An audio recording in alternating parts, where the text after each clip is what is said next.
Eles achavam que pressionar uma mãe solteira seria suficiente. Mas a injustiça não veio com gritos. Veio com prazos, documentos e ameaças frias. Ela acreditou que ainda tinha tempo, até ouvir que em poucas horas poderia perder o próprio filho. Vieram as portas fechadas, as acusações disfarçadas de cuidado e a sensação de lutar sozinha contra um sistema inteiro. Quando o prazo final se aproximava e ninguém apareceu para ajudá-la, Patrícia fez a única coisa que ainda podia fazer. Ela se ajoelhou, sem imaginar que, enquanto orava em silêncio, Deus já estava agindo de uma forma que ninguém esperava.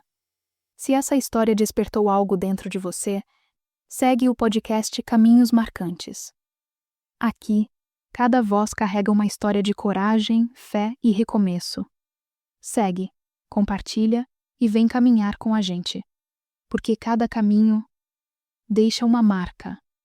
O silêncio na pequena sala de estar era pesado, interrompido apenas pelo tic-tac arrogante de um relógio de pêndulo antigo, herança que Patrícia mal conseguia manter funcionando. O cheiro de detergente barato e café requentado pairava no ar frio da manhã de terça-feira. Patrícia, uma jovem mãe solteira de 30 e poucos anos, sentia a pressão daquele tempo que parecia correr mais rápido para ela do que para o resto do mundo. Seus olhos castanhos, geralmente cheios de uma resiliência silenciosa, estavam agora dilatados de terror enquanto ela segurava a fina folha de papel timbrado, o selo do Tribunal da Família parecendo um ferrete em sua pele. A anomalia, o detalhe que a rasgou por dentro, não era a ameaça em si, mas a velocidade com que ela se materializou. A notificação formalizava o desafio impossível. 72 horas. Apenas 3 dias para depositar uma fiança emergencial de R$50 mil. Um valor absurdo para quem mal conseguia pagar o aluguel. Ou Patrícia perderia a guarda temporária de Lucas. A acusação formal, articulada com uma frieza cruel pelo advogado da parte adversa, era de negligência, baseada em um incidente que havia sido brutalmente distorcido, a queda de Lucas no parquinho, que resultou em um braço quebrado, convenientemente reclassificada como desleixo crônico. Quem estava por trás disso não era apenas o pai ausente, mas sua família rica e influente, que via Patrícia, uma simples ex-enfermeira, como um estorvo a ser erradicado. Mamãe, você está vendo o dragão? Lucas, de 7 anos, vestindo um pijama desbotado, mas limpo, apontou para a sombra que a luz da manhã projetava na parede. O dragão era a figura distorcida de Patrícia segurando o documento. Ela forçou um sorriso, a garganta fechada por um nó de angústia. Lucas era seu mundo, um menino inteligente, de cabelos cor de mel e olhos curiosos, que nunca a viu chorar. Ela não podia deixá-lo ver o dragão, que realmente a estava engolindo. É só uma carta, meu amor. Ela respondeu, dobrando o papel rapidamente e guardando-o no bolso de seu avental surrado. O tecido era fino, mas a urgência da dívida parecia perfurar a trama da roupa. Ela se movimentou pela cozinha minúscula. Cada gesto era mecânico. Aquela manhã era crítica, mas o universo parecia conspirar em pequenos e mesquinhos detalhes. O pão estava seco. O aquecedor não ligou. E pior, ela sentiu o olhar pesado da síndica, Dona Eunice, atravessando a porta. Um olhar que carregava todo o desprezo que a sociedade reservava para uma mãe solo lutando sozinha. Patrícia sentia-se humilhada em cada esquina. A acusação de negligência a marcava como uma pária. Mesmo que ela trabalhasse turnos duplos como auxiliar de limpeza em um hospital particular, ironicamente o mesmo lugar onde um dia foi uma enfermeira promissora, antes que o casamento fracassado e a necessidade de tempo integral com Lucas a forçasse a uma jornada exaustiva e mal remunerada. Eu preciso sair agora, Lucas, Patrícia disse, ajoelhando-se para apertar o cadarço do filho. A dor nas costas era um lembrete constante de sua jornada física. Você vai ficar com a tia Lena, sim? Eu tenho que resolver um problema de trabalho. Lucas assentiu, mas seus olhos mostravam que ele percebia a tensão. É o problema grande que faz você ficar triste? Ele sabia. As crianças sempre sabem. Ela o abraçou com uma força desesperada, inalando o cheiro de sabonete infantil e inocência. Não é grande o suficiente para me derrubar, ela sussurrou, mais para si mesma do que para ele. Ao sair do prédio, A temperatura ambiente era enganosamente amena, mas o vento que soprava na esquina carregava a frieza do julgamento. Patrícia tinha 72 horas. O primeiro passo, ela sabia, era tentar o impossível. Convencer um banco, uma instituição feita para a segurança e a estabilidade, a apostar em sua instabilidade. Sua primeira parada foi o Banco Global. A fila era longa. Os pisos de mármore refletiam a opulência que ela nunca teria. Ela se sentou em frente à gerente de contas, uma mulher com um blazer impecável e um sorriso de plástico. Patrícia expôs a situação, tentando manter a voz firme. Ela não mencionou o motivo legal, apenas a necessidade urgente de um empréstimo pessoal massivo para despesas médicas antigas. A gerente, chamada Diana, folheou os extratos de Patrícia, o saldo lamentável, os débitos automáticos apertados. Diana suspirou, o som parecendo uma condenação. Sinto muito, senhora Costa. Seu perfil é de alto risco, e o valor solicitado é inatingível sem garantia ou um codevedor de renda substancial. Você não tem nada em seu nome, nem mesmo um carro. Eu não posso liberar mais de 5.000 reais. E mesmo isso seria um milagre. O sangue de Patrícia gelou. 5.000 reais. Uma gota no oceano de 50.000 reais. O peso da humilhação era físico. A forma como Diana a olhou não era de pena, mas de superioridade fria. Patrícia, a falhada. Ao sair do banco, Patrícia sentiu a primeira onda de desespero real.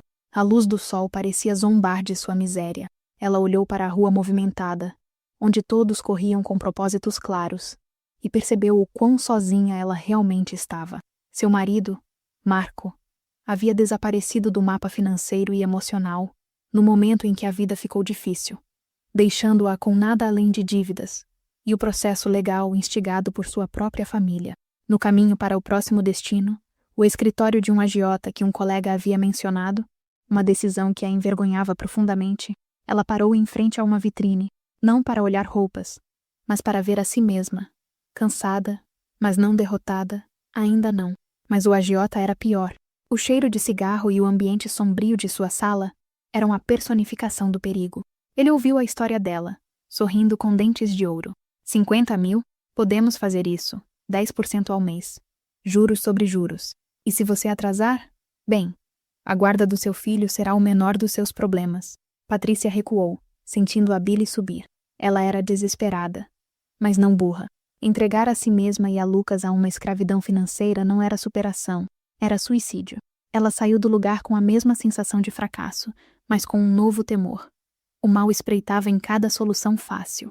Ao anoitecer, 48 horas restantes, Patrícia estava sentada na escadaria externa de um prédio comercial, comendo um sanduíche frio.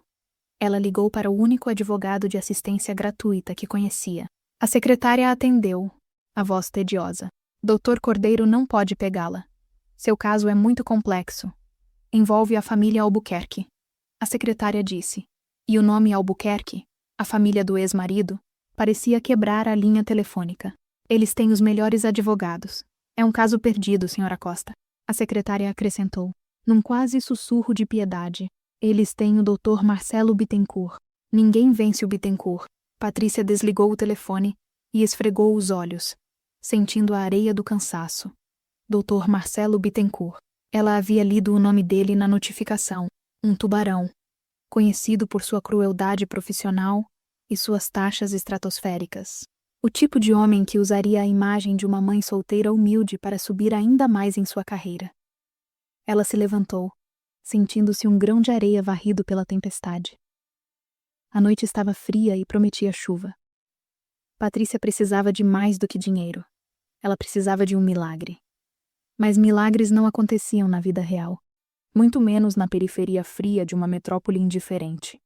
Ela tinha que continuar tentando, mas o medo de que o tempo acabasse antes que ela sequer começasse a luta a sufocava. A sensação de estar sendo observada, julgada e condenada sem chance de defesa era quase pior do que o débito em si. Havia uma armadilha. Ela sabia, uma trama cuidadosamente montada, e ela estava presa nela, sem conseguir sequer arranhar a superfície da verdade. A primeira das 72 horas havia se esvaído, levando consigo sua última reserva de esperança pragmática. A manhã do segundo dia trouxe chuva miúda e a sensação pegajosa de fracasso iminente. Patrícia acordou com o peso do relógio de pêndulo, que parecia martelar na sua têmpora. Restavam 48 horas. Ela havia tentado a via bancária, a via ilegal e a via da assistência jurídica gratuita. Todas falharam. O próximo passo era a mendicância disfarçada de pedido de esperança e apoio. Ela se vestiu com o melhor que tinha: uma calça social preta e a mesma blusa de botões navy. Um esforço fútil para parecer profissional em vez de desesperada. Ela se lembrava vividamente do semblante do Dr. Marcelo Bittencourt na foto que encontrara em uma reportagem de jornal. Olhos frios, mandíbula forte, o epítome do sucesso insensível. Ele era a muralha que a separava de Lucas. Patrícia foi até o antigo hospital onde trabalhou como enfermeira-chefe, um lugar de memórias agridoces. Talvez um ex-colega, um médico mais velho que a respeitava, pudesse emprestar o valor, ou pelo menos uma parte significativa. O hospital era um mundo à parte, limpo, silencioso, eficiente. Ela sentiu o cheiro familiar de desinfetante e café forte, e por um breve momento, a coragem que a fez se destacar em seu antigo trabalho ressurgiu, mas durou pouco. Ela foi recebida por uma ex-colega, Cecília, que agora era chefe de setor.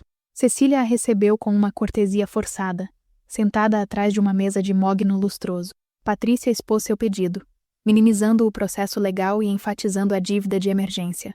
Patrícia, eu gostaria, Cecília disse, sem nenhuma convicção real.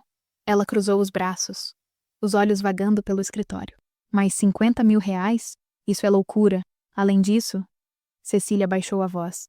Os rumores sobre o processo de negligência são muito ruins.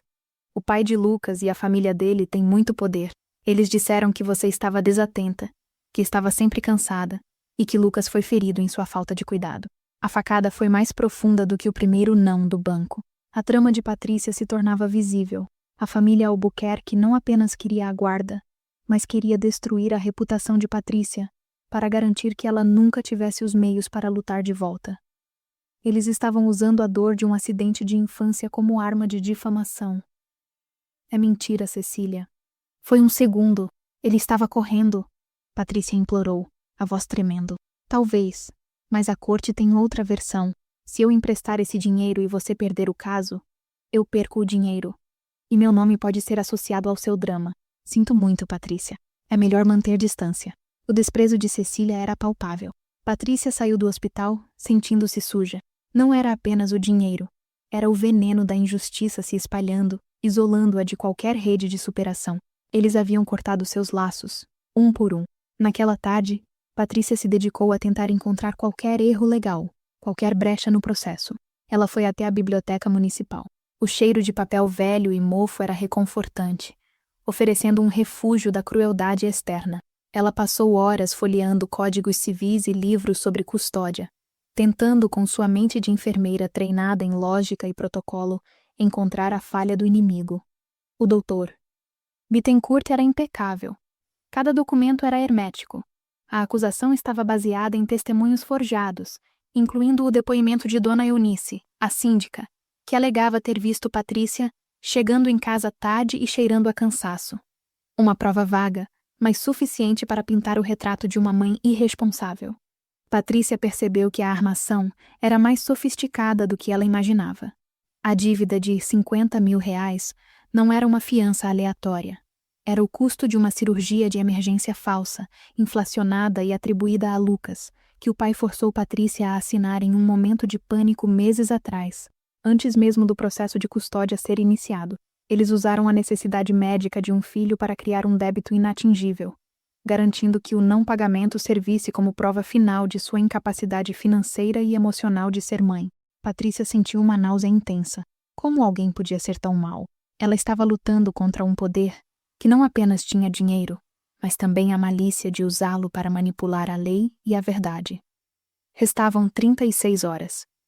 Ela pegou o celular e, em um ato desesperado, postou um breve e enigmático apelo em uma rede social obscura, que usava para manter contato com poucas pessoas.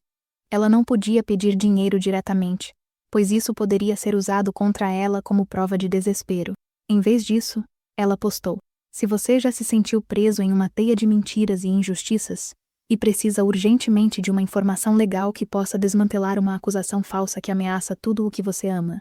Como você faria para encontrar essa verdade escondida quando todos os caminhos estão fechados e o tempo está acabando? Ela não precisava de aplausos, nem de piedade. Precisava apenas da verdade. De uma brecha mínima que provasse que aquela acusação não fazia sentido. Em algum lugar, alguém sabia.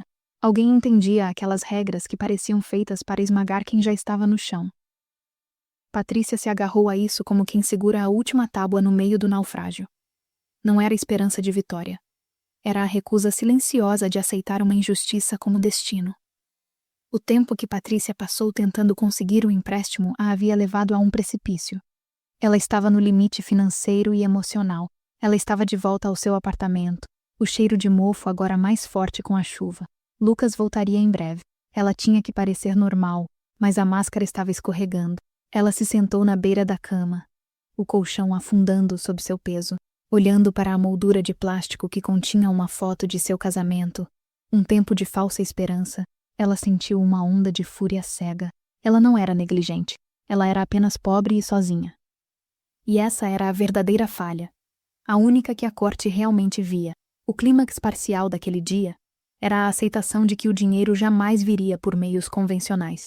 Ela tentou todos os empréstimos, todas as amizades, todos os caminhos lógicos. O valor era inatingível. Ela fechou os olhos. O som da chuva era um lamento constante. Ela se lembrou de sua avó, uma mulher de fé simples, que costumava dizer: "Quando o homem fecha todas as portas, Patrícia, Deus deixa uma janela aberta, mas você precisa parar de correr para notá-la." Patrícia sempre foi prática, uma mulher de ciência. Ela confiava em números e protocolos, não em misticismo, mas agora, os números a condenavam, os protocolos a desprezavam. Ela ouviu a porta ranger. Era Lucas, voltando da casa da vizinha.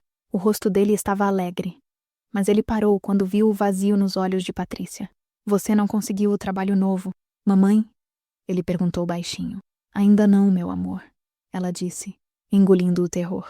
Naquele momento, Patrícia fez uma promessa silenciosa. Ela não podia mais depender da lógica humana.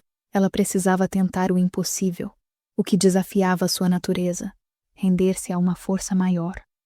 Se o dinheiro não viria, talvez algo mais forte pudesse quebrar a trama. A ideia parecia ridícula, mas o que mais restava? Ela estava oficialmente sem opções. Restavam 24 horas. Patrícia passou a noite em claro, não dormindo, mas vagando pelo minúsculo apartamento, movendo-se como um fantasma. A exaustão física e mental atingiu um pico. Ela sentia o cheiro da derrota, mas o cheiro de Lucas, dormindo pacificamente no quarto ao lado, era seu último colete salva-vidas. Patrícia não era religiosa. Sua juventude fora marcada pelo ceticismo, e os últimos anos de luta implacável a fizeram crer apenas na dureza do concreto. Naquela manhã, o sol tentou romper as nuvens, criando um tom cinzento sobre a cidade. Patrícia se sentou à mesa da cozinha, olhando para uma xícara de café frio. Ela pegou a notificação do tribunal novamente. A data final era amanhã, 10 horas da manhã. O tempo era uma piada cruel. Ela estava no seu ponto mais baixo. Ela se lembrou das palavras de sua avó. Se Patrícia tivesse a coragem de se ajoelhar, talvez a janela se abrisse. Patrícia riu. Um som seco e rouco. Ajoelhar-se? Ela só se ajoelhava para limpar o chão. No entanto, a lógica havia falhado. O sistema a havia descartado. O dinheiro era inatingível. A armação parecia inquebrável. Patrícia procurou pela casa e encontrou a Bíblia antiga de sua avó, escondida sob uma pilha de cobertores de inverno. O livro cheirava a lavanda e poeira. O toque do papel fino era estranho em seus dedos calejados. Ela levou a Bíblia para o quarto. Lucas estava na escola. Ela fechou a porta. E a sala escura e apertada pareceu encolher com sua miséria. Patrícia, a mulher pragmática, a ex-enfermeira que confiava em diagnósticos e estatísticas, ajoelhou-se ao lado da cama. O chão de madeira estava frio e duro. A dor em seus joelhos era imediata e real, mas era uma dor menor do que a dor em sua alma. Ela não sabia as palavras certas. Ela não rezava há mais de 20 anos. Ela não começou com um pedido, mas com um grito sufocado de honestidade e raiva. "Eu não sei se o Senhor existe", ela sussurrou, e o som rasgou o silêncio. "Mas se o Senhor está aí, e se o Senhor vê a injustiça, eu não mereço isso." Meu filho não merece ser tirado de mim. Eu sou uma boa mãe solo. Eu lutei, trabalhei, abri mão de tudo, e eles estão me humilhando, me condenando por algo que eu não fiz, usando meu cansaço para dizer que sou negligente. Não me peça para ser forte mais. Eu não tenho mais força. Eu só peço justiça. As lágrimas vieram, quentes e abundantes. Não eram lágrimas de autopiedade, mas de rendição total. Ela não estava pedindo os 50.000 reais. Ela havia aceitado que o dinheiro não viria. Ela estava pedindo uma mudança no jogo. Uma interferência que fosse além da capacidade humana. Ela estava pedindo a verdade sobre a armação para vir à tona.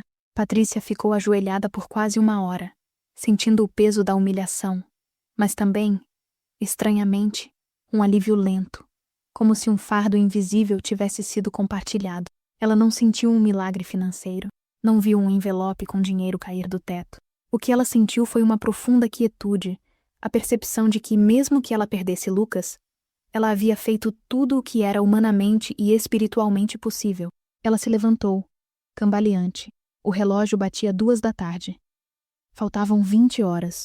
Enquanto Patrícia tentava se recompor, preparando um jantar simples para Lucas, um cheiro estranho, denso e acre, começou a penetrar pelas janelas fechadas. Não era o cheiro habitual de lixo queimado na rua. Era fumaça. Fumaça de madeira e plástico derretido, com um calor ameaçador. Patrícia abriu a janela da cozinha. A luz cinzenta lá fora parecia pulsar com um tom laranja doentio. A fumaça vinha de alguns quarteirões de distância, mas o vento estava trazendo-a rapidamente em sua direção. O primeiro som foi o uivo distante de uma sirene. Não a sirene aguda da polícia, mas o som mais grave e urgente dos bombeiros. Patrícia sentiu seu instinto de enfermeira, há muito tempo adormecido sob camadas de estresse e tristeza, despertar. Não era um problema dela, mas o cheiro de fumaça significava perigo imediato para a vizinhança. Ela correu até a porta e saiu para o corredor. Outros moradores estavam olhando para fora, curiosos, mas paralisados. "É no bloco C. A churrasqueira de alguém deve ter explodido", gritou um vizinho. Patrícia correu para o final do corredor e olhou pela janela de emergência. O bloco C era o conjunto de sobrados de classe média alta que fazia fronteira com o bairro dela, a ironia da vida. E um dos sobrados estava em chamas. As labaredas já alcançavam o segundo andar. E o calor era audível. Ela hesitou por um segundo. Faltavam poucas horas para o prazo. Ela deveria estar ligando para advogados, tentando mais uma vez. Mas o cheiro da fumaça, o potencial de vidas em risco, acendeu uma chama diferente dentro dela. A coragem que a definia antes de ser apenas uma mãe solo desesperada. Ela era uma enfermeira, treinada para emergências. Patrícia pegou a chave de casa, trancou a porta. Lucas ainda estava na escola, graças a Deus, e correu escada abaixo. Enquanto corria pela rua, Patrícia viu uma cena de caos. O fogo estava se alastrando mais rápido do que as sirenes. Havia gritos e pânico. Eram as casas dos vizinhos ricos, dos que a desprezavam. Mas isso não importava agora. O que importava era que havia pessoas presas. Ao se aproximar, Patrícia viu um grupo de pais histéricos na calçada, olhando para uma das casas em particular, a que estava mais intensamente engolida pelas chamas. A casa número 12. Uma mulher, elegantemente vestida, mas agora em pânico desfigurado, gritava histericamente, enquanto os bombeiros ainda estavam a minutos de distância. "Minha filha! Luna! Ela está lá em cima! Ela estava dormindo e eu saí por um segundo!" A mulher gritava, o rosto manchado de fuligem. Patrícia parou. O calor era intenso. A fachada da casa 12 já estava comprometida. Havia uma escada externa de ferro que levava a uma varanda no segundo andar, mas a fumaça preta estava escorrendo por lá como um rio de piche. O homem que segurava a mulher se virou. O rosto estava sujo e os olhos, vermelhos de lágrimas e fumaça. Patrícia olhou para o homem e seu coração parou. Era o Dr. Marcelo Bittencourt, o tubarão que a estava processando. O homem que tentava tirar Lucas dela estava ali, paralisado, incapaz de salvar a própria filha. O destino tinha colocado Patrícia, a acusada de negligência, no único lugar onde ela poderia demonstrar a verdade de seu amor materno e sua verdadeira natureza. O confronto silencioso entre Patrícia e Dr. Marcelo Bittencourt durou apenas um instante, mas foi um abismo de reconhecimento mútuo. Patrícia viu o ódio profissional congelar na face do advogado, substituído por um terror paterno desesperado. Dr. Bittencourt viu a mulher que ele havia rotulado de irresponsável, uma figura esfarrapada de mãe solteira, encarando o fogo com uma frieza profissional inesperada. O cheiro de plástico queimado e a fumaça espessa roubaram o ar. Patrícia não pensou nas 18 horas restantes, nem na dívida de R$ 50.000, nem no processo. Sua mente de ex-enfermeira assumiu o controle. Pânico não salva vidas. Ação, sim. Onde ela está? Onde é o quarto? Patrícia gritou para a esposa do advogado, a senhora Bittencourt, que soluçava. O último quarto, na frente. Ela tem asma. A porta está trancada. Dr. Bittencourt tentou falar, mas a fumaça o fez tossir convulsivamente. Não vá, é muito perigoso. Ele conseguiu dizer, sua voz rouca. Patrícia nem o ouviu. Ela estava analisando o caminho. A porta da frente estava bloqueada pelo fogo que vinha da sala de jantar. A escada de ferro externa era a única rota. Pegue um pano úmido, agora! Patrícia ordenou ao vizinho, assumindo instantaneamente o comando. Ela correu em direção à escada de ferro. O metal estava quente, mas Patrícia subiu com agilidade, ignorando o calor que queimava seus dedos. A fumaça preta e gordurosa tentava empurrá-la para baixo, tornando a respiração um esforço agonizante. Ao chegar na varanda do segundo andar, o ar estava mais denso. Patrícia cobriu a boca com a manga de sua blusa navy e chutou a porta de vidro da sacada. Ela precisava abrir um caminho, mas o quarto de Luna ficava do outro lado do corredor em chamas. Luna! Ela gritou, mas a tosse abafou sua voz. O corredor interno estava um inferno. As chamas lambiam o teto. Patrícia se lembrou de seu treinamento. Mantenha-se baixa. Ela engatinhou pelo chão, sentindo o calor do assoalho através de suas calças finas. Ela chegou à porta do último quarto. Estava realmente trancada. Patrícia olhou em volta, desesperada. Seu antigo treinamento a lembrou de buscar algo pesado.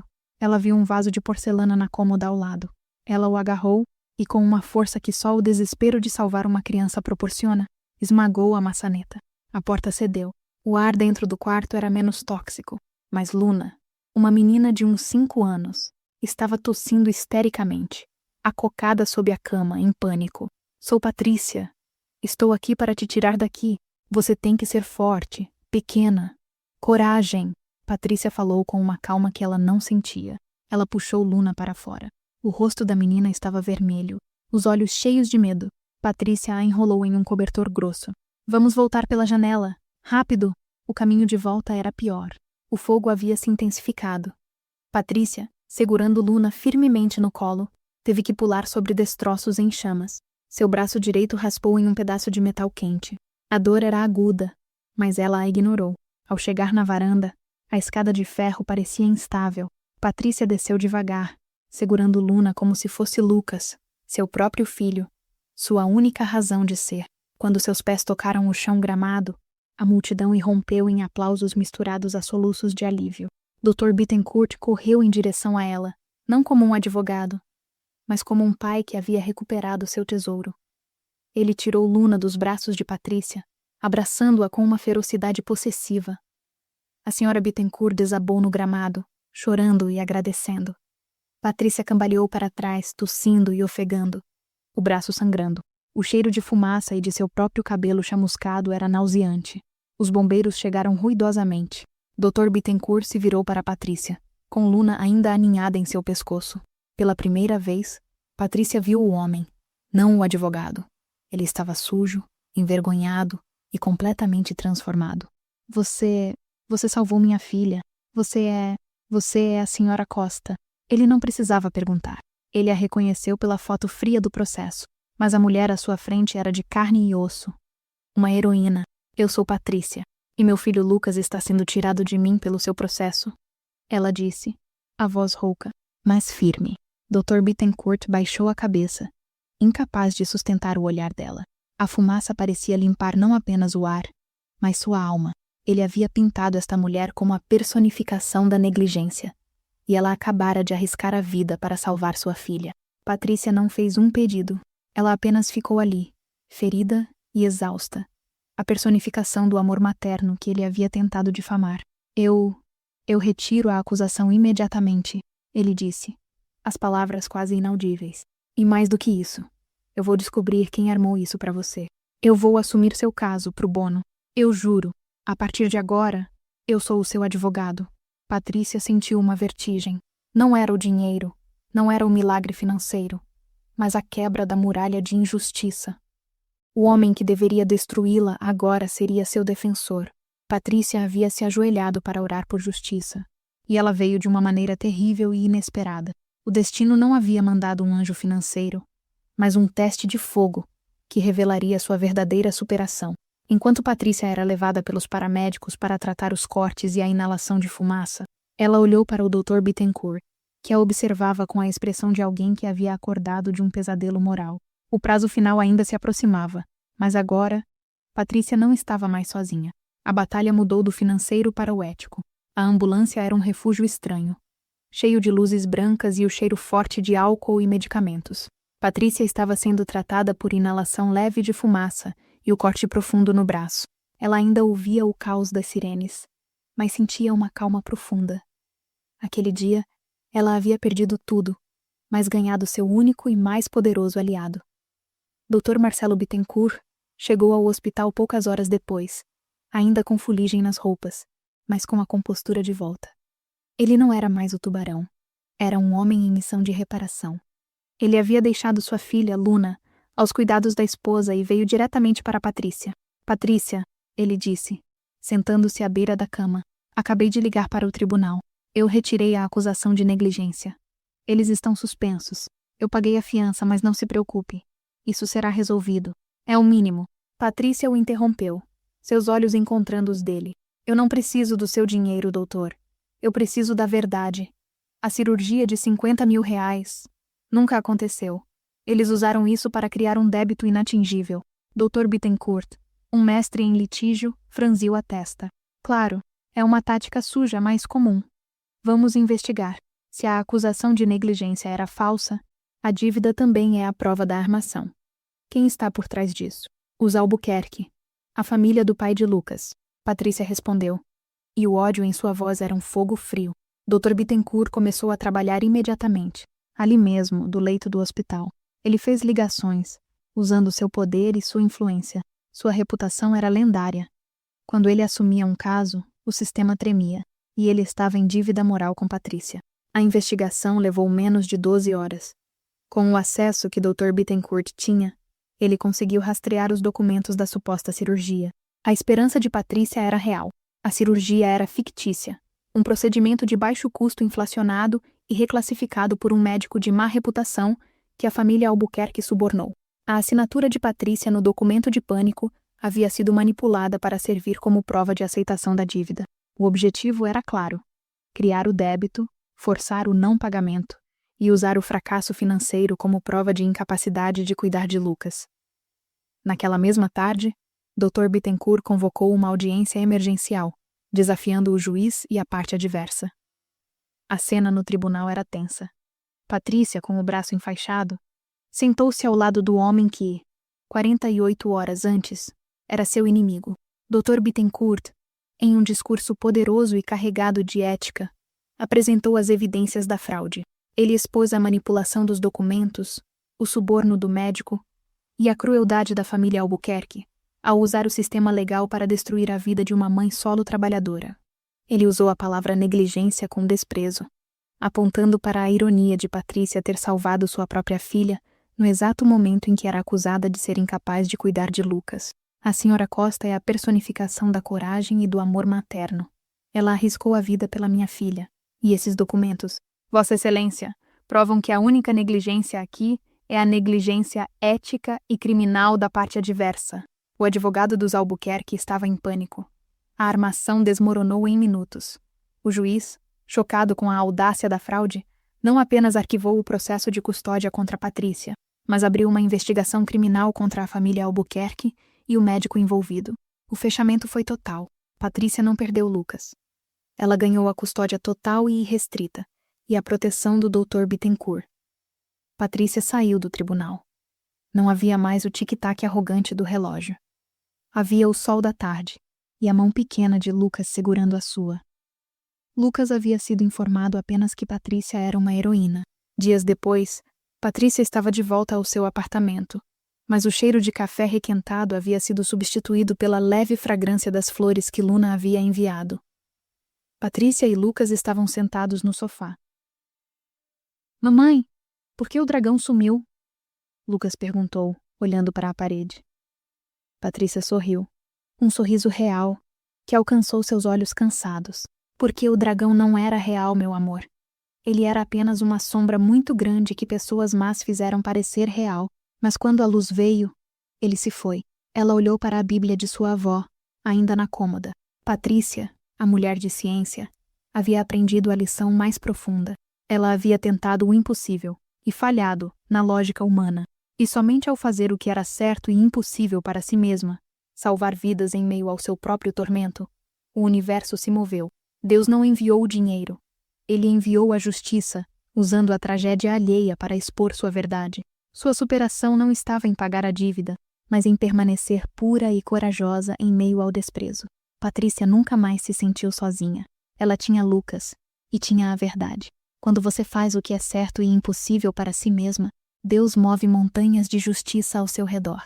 A mãe solteira humilhada e desprezada havia sido redimida pelo seu próprio e inquestionável heroísmo. O desafio estava completo, a trama exposta e a justiça finalmente feita. Histórias como a de Patrícia acontecem mais perto do que muita gente imagina, e muitas vezes em silêncio, sem testemunhas. Se essa narrativa tocou você de alguma forma, deixe nos comentários de onde está assistindo e o que mais te marcou, porque cada presença aqui ajuda essa mensagem a alcançar outras pessoas que talvez precisem lembrar que a injustiça não tem a última palavra.